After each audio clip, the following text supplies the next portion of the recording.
Episode 1. The bells never stopped. They say no one has entered St. Aurelia's church after midnight and stayed human, but no one ever locked the doors. Not once. Not in 312 years. Because something inside, something older than prayer, still wanted to leave. The church stands at the edge of a forgotten village. Its stones older than the map. Its altar untouched by time. Not because it was preserved, but because it was afraid to decay. No bird's nest near its tower. No shadows fall the right way around its steeple. And the cross above it points a few degrees off. From heaven, deliberately, Lena Gray arrived on a Thursday. Storm in her rear view. Silence in her chest. She was 24, a theology student, raised by doubt, but fascinated by belief. She didn't come to pray. She came because of a box. A wooden crate sent anonymously to her university, containing 12 cassette tapes, dated between 1721 and 1744, each labeled an FESSION Saint, a URELIAS,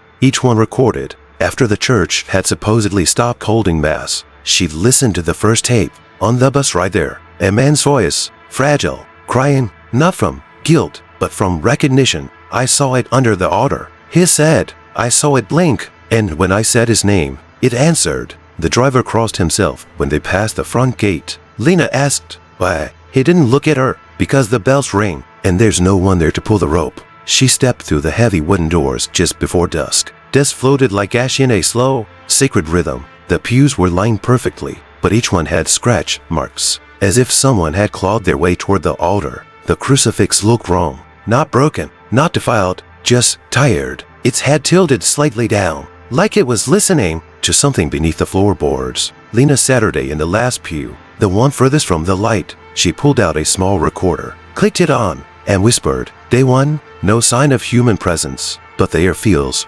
remembered. Then the bells rang. 3:03 a.m., one chime, only one. Lena checked her watch. She hadn't realized how long she'd been sitting. She turned around. The doors were still open, but the outside was gone, only black, like the world had blinked. Then she heard it from beneath the altar. Not footsteps, not breath. A voice, a child's voice, faint, curious, echoing up through the stone. Are you here to confess or to remember? Lena stood, and the floor beneath her started to hum, like a heartbeat or something finally starting to wake up.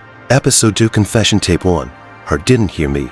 The tape hissed before it began. Not white noise, but something deeper, something like breathing, something that had waited a very long time to be heard again. Lena pressed play. The recorder clicked, and a man's voice filled the empty chapel, cracked, worn, laced with guilt, and something stranger, up that had gone sour. Forgive me, Father, for I know there is no forgiveness in this room anymore. He paused. Lena leaned in. I confessed to him. I spoke his name. I bled. I wept. But he didn't hear me. The church grew colder. Lena felt it in her throat first. A dryness, a silence that pressed, not around her, but inside her. She rewound the tape. Listen again. Same words, same pause, but this time, something changed. In the background, just under his whisper, another voice, faint, childlike, mocking. He never did. Lena stopped the tape, stepped outside the confessional. The chapel had shifted,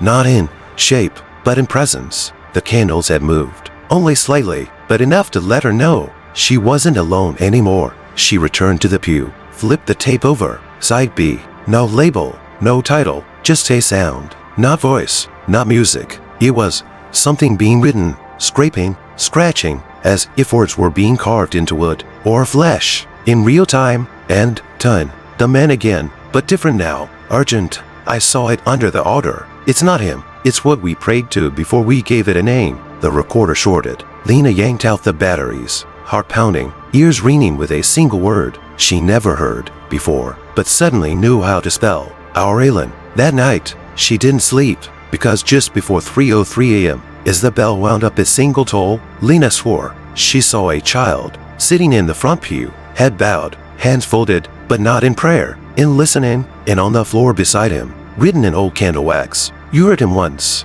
Now it's his turn. Episode 3 The Pew That Whispers Back. Pews are meant to be silent, to hold the weight of those who believe, or pretend to. But in St. Aurelius, the pews were tired. Tired of knees that bent out of fear. Tired of backs that turned during silence. tired of mouths that spoke but never listened. And, no, they had begun to speak. It started subtly, a breath behind Lena's ear, when she Saturday alone, a creak that bent like a syllable, and, once, a full sentence, carved in splintered hush. His Saturday here first. Lena didn't run. She listened, because the church no longer wanted hymns. It wanted witnesses. She chose the fourth pew on the left, the one closest to the confessional, where the shadow always lingered a second longer than it should. She Saturday, though it creaked, groaned, settled. Then, a pulse, soft, rhythmic, like the pew had a heartbeat. Beneath the grain, she leaned forward, whispered, "Who Saturday here?" The pew answered, not with a voice, but with heat, sudden, sharp, alive, and carved into the seat beneath her. Letters began to form, not scratched, not burned, pushed up. From within, Elias M. Gray 1704. Her hands frowsy, her surname, Gray. Back at the inn, Lena dug through the box of tapes, rummaged through the envelope that had come with no signature. Inside, folded beneath dust, in a brittle newspaper clipping, a birth certificate, name, Elias Mortimer Gray, died, unknown, occupation, caretaker of the church, relative, none listed, until now. Back in that church, the pew whispered again, but this time, it said her name. "Lena, you remember what he forgot?" The floor groaned behind her. She turned, no one there, but in every pew, across the room, the wood darkened, veins of black rising, like ink in old paper, each one pulsing, each one watching. She stood, legs weak, and ran a hand along the backrest. It was damp, not from rain, not from rot, but from tears. The pew wept, and from the grain, a voice whispered low and hollow. He came back once, but he didn't remember what it was meant to confess. That night, Lena dreamed of a man in the fourth pew, hands clasped, mouth sewn shut, and a voice beside him saying, "You prayed too late," but she prayed too soon. Episode 4. Scripture found in her skin. It started with a line, thin, barely visible, a mark on Lena's forearm, not red, not bruised, but hatched, like a pen had hovered just beneath the surface of her flesh, and waited. She didn't remember how it got there. She hadn't fallen, hadn't scratched, but when she traced it with her finger, it burned, not painfully, more like recognition. And, done, another line appeared, curved, foreign, yet familiar, not in language, in presence. By midnight, her skin was a map, not of roads, of verses, not ink, not scar, something in between, something alive. She stood before the mirror,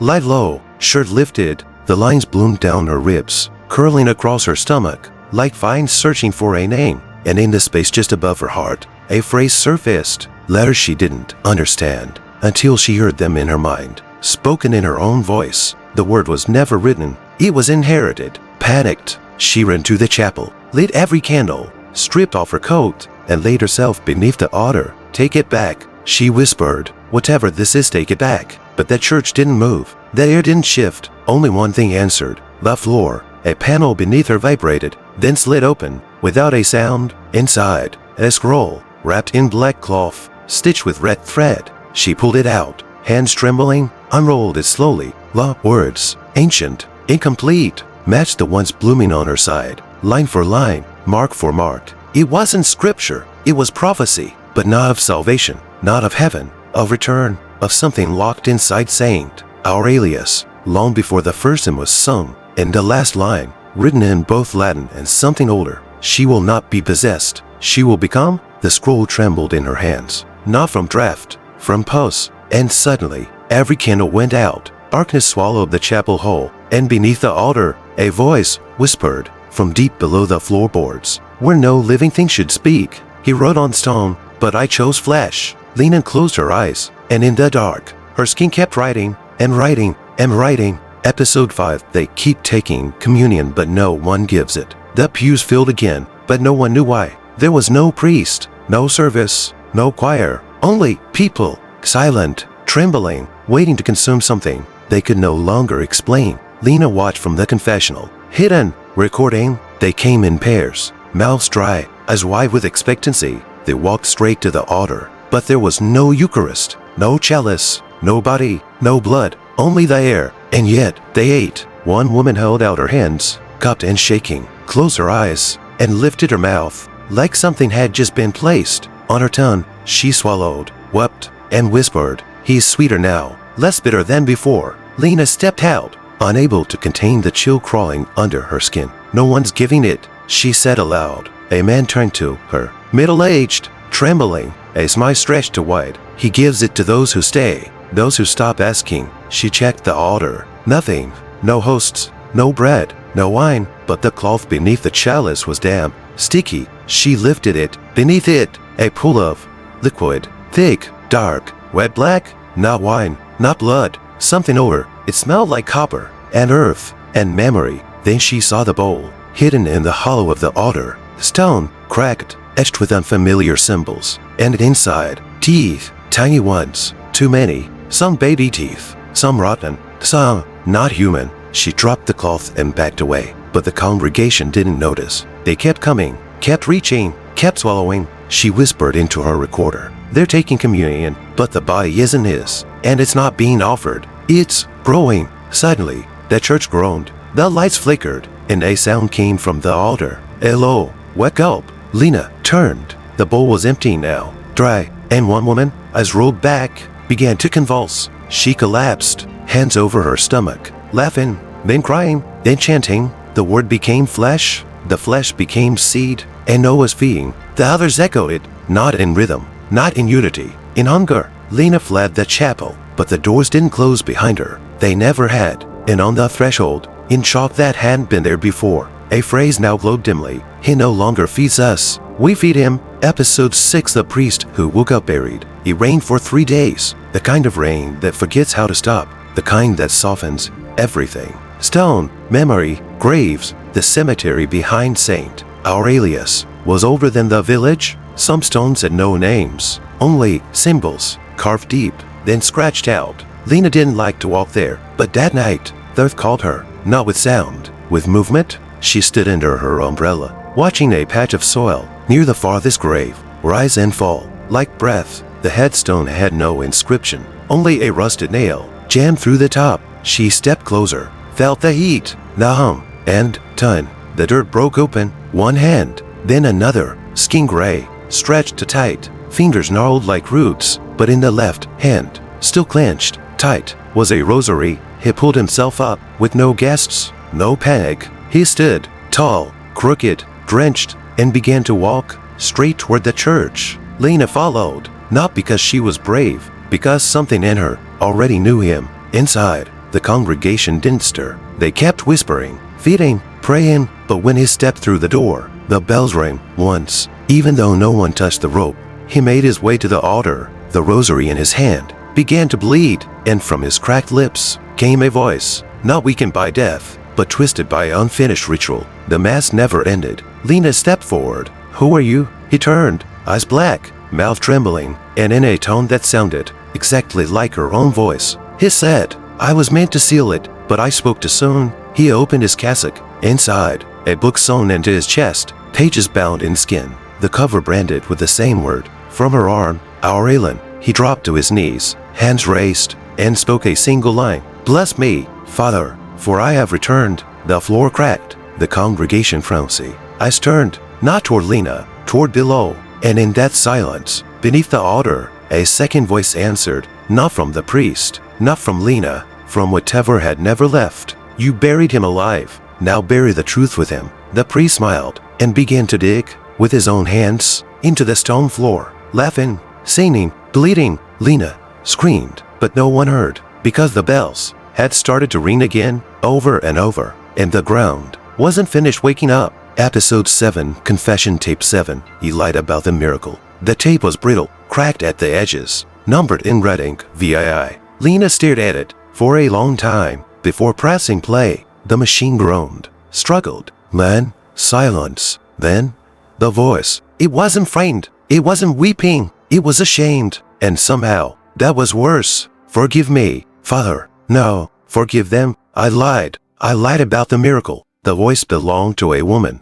elderly, measured, tired of being believed. They were dying. The crops were dry. The river was gone. And we had prayed so long. It had become a habit, not hope. So when the child lived, when the fever broke, I said it was him, but it wasn't. Lena Saturday in the confessional, headphones on, heartbeat racing. the voice continued. It wasn't light that saved her. It was something beneath the chapel floor, something that drank my blood. When I cut my palm on the altar's edge, I heard it hum. I heard it breathe. And when I turned around, the child was standing. A pause. A long one. 10. Softer. I told them it was divine, that God had come. But it wasn't God. The air in the booth thickened. Lena smelled iron, dampness, mold, as if the past had grown roots beneath her seat. And now they come every year. They bring sick children. They pray at the wrong altar. They leave milk in rosaries. And I keep laying. Another pause. Then, the miracle wasn't healing. It was hunger. It didn't save her. It tasted her and liked what it found. Lena pulled off the headphones, breathed, stood. The church felt closer now, like its walls had leaned in. She looked toward the altar and saw a small, red ribbon tied around one of the candles. A child's ribbon, fresh, untouched by dust. She walked to it, picked it up, underneath, carved into the wood. I only lied once, but it fed forever. Suddenly, the tape rewound itself, squealed, and played one final line. But this time, the voice was not the old woman. It was the child. Come. Still, I never died. I just stayed quiet, because that church kept me full. Episode 8. The Virgin blinks at night. By day, the statue looked the same. Pale marble, folded hands, eyes lowered in eternal mercy, unmoving, untouched, unchanging. But by night, she watched. It began with a rumor, a whisper from the gravedigger's daughter. She swore she saw the Virgin move. Just once, at 3:03 a.m., head lifting, eyes blinking. No one believed her until the photographs. A tourist had snapped a picture on a dare. Flash on, alone in the sanctuary. When he looked at the screen, he dropped the camera. It shattered, because in the photo, the Virgin was staring straight at him and smiling. Lena didn't believe it until she saw it herself. She stayed overnight, hidden behind the final pew, eyes on the statue, recorder in hand. She waited, and just when she thought it wouldn't happen, it did. No sound, no creak, just movement, barely perceptible. But there, the Virgin's eyelids fluttered once, then again, then held, wide open, focused, and then her head turned, exactly 3 degrees, toward the altar, toward the floor, toward whatever was underneath. Lena crawled closer, heart pounding, whispering into the mic. The statue just moved. Her gaze isn't passive, it's warning. Then the candles near the statue flared, not from wind, from presence. And on the wall behind her shadow, a second shape appeared. Not human, not angel. A child, with no face, and too many fingers. Lena gasped. The Virgin turned again, toward her, eyes locked, alive, aching, aware. Then she blinked, slowly, once, and when her eyes opened again, they were not marble. They were watching. Lena stumbled backward, fell, dropped the recorder. From the speakers came static. Then a whisper, not hers, not the Virgin's, but something deeper. She was made to look down. Now she's looking back. That night, no one slept, because every statue in the village, not just the one at St. Aurelia's, tilted their heads. And for the first time in recorded history, the Virgin's eyes were open. When the sun came up, Episode 9, Lena drinks the wrong holy water. She only meant to sip. A gesture, a ritual, a moment of stillness after weeks of unraveling. The font near the chapel door stood, untouched, quiet, silver, shallow. Its water shimmered, but never rippled. Until she touched it, Lena dipped her fingers, crossed herself out of habit, and brought 2 drops to her lips. It tasted cold, wrong, like stones softened by weeping. And, done, a memory struck, but it wasn't hers. She collapsed, the font cracked, the water boiled, and Lena's body frowned, but her mind fell into a memory she had never lived, but had always carried. She was someone else now, a girl in candlelight, barefoot, in a chapel built from fear. She was being led to the altar by hands that trembled with doctrine. Her voice was too small to scream, so she prayed with her eyes, and the altar answered, not with salvation, with breath. She saw the faces of priests who never made it into the records, men who buried their sins. In the wine, she saw them whisper to the chalice, not in Latin, but in something older. They didn't believe in God. They believed in what lived below him. Lena gasped, waking inside her own skin, soaked in sweat, mouth open in a silent scream. Her lips still burned, and her throat ached. With someone else's words, she staggered to the mirror in the vestibule, and written across her tongue, in letters made of bloodless lines, were 5 words. You drank what sealed him. The church around her began to breathe. not symbolically, literally. The wood pulsed, the walls inhaled, and from the pipe organ, a single note began to play, on its own, low, ancient, not music,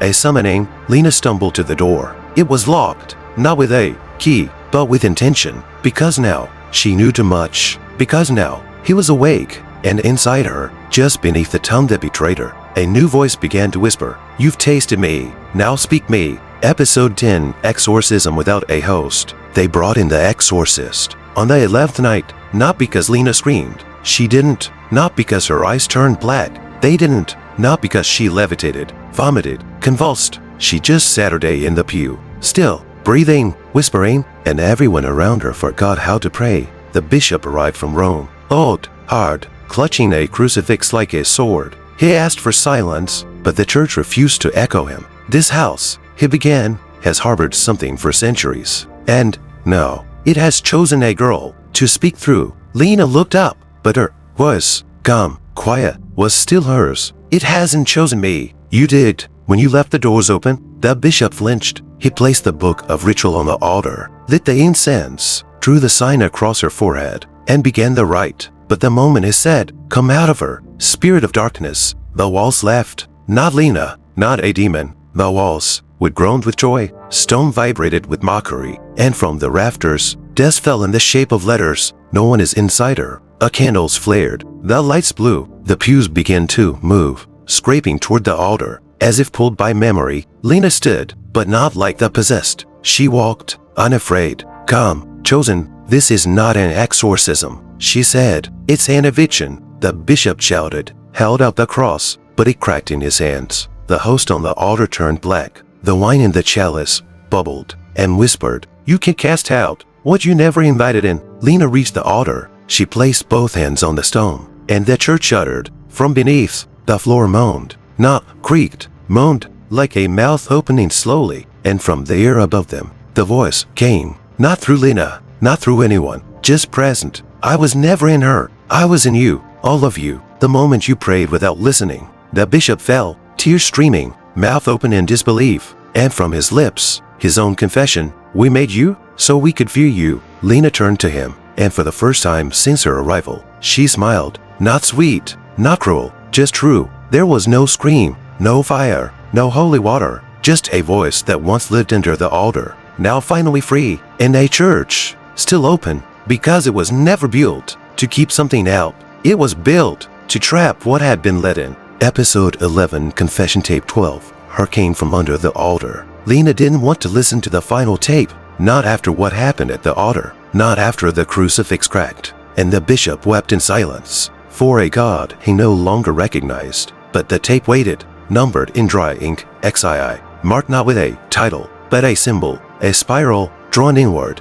She inserted it into the recorder, pressed play, and time folded in on itself. The voice was different, older than the others, not tired, but aware, not confessing, testifying. He didn't fall from heaven, he crawled from underneath it. They built the church above him, not to honor, to bury. And when they preached above the altar, when they whispered his name into chalices, when they baptized children in holy fire, he listened, he learned it. Lena felt her breath catch. The air around her turned, thick, not with heat, but with memory. The tape continued. He came from under the altar, not in wrath, not in hunger. He came to ask why no one remembered him. He came as a child first, then as a wound, then as silence, and we mistook everyone for a blessing. A pause. Then, he was not a demon, he was what was left behind when God abandoned his own voice. That tape hissed, then groaned, then played back a sound. Lena recognized stone, dragging, cracking, splitting the altar from below. Then, a breath, not mechanical, not recorded, a breath inside the confessional with her. She turned, no one there, just shadows that trembled. When she blinked, the tape clicked off, then on again, and a new voice, not male, not female, not human. They locked me under sermons. You opened me with a question. Now you must finish what they feared. Lena stepped into the sanctuary. The pews were empty, the crucifix gone, the altar cracked wide open, revealing a staircase, spiraling down into the hollow belly of the forgotten. At the threshold, a single word etched in bone, descend. Episode 12, The chapel floor is breathing. Lena stood at the altar's edge, where it had splintered, and stone had split. The air below was damp, warm, rhythmic, alive. Beneath her feet, the chapel floor rose and fell, in slow, deliberate motions, as if the church itself was drawing breath, not a building, a body, a vessel carved from worship, but made to contain.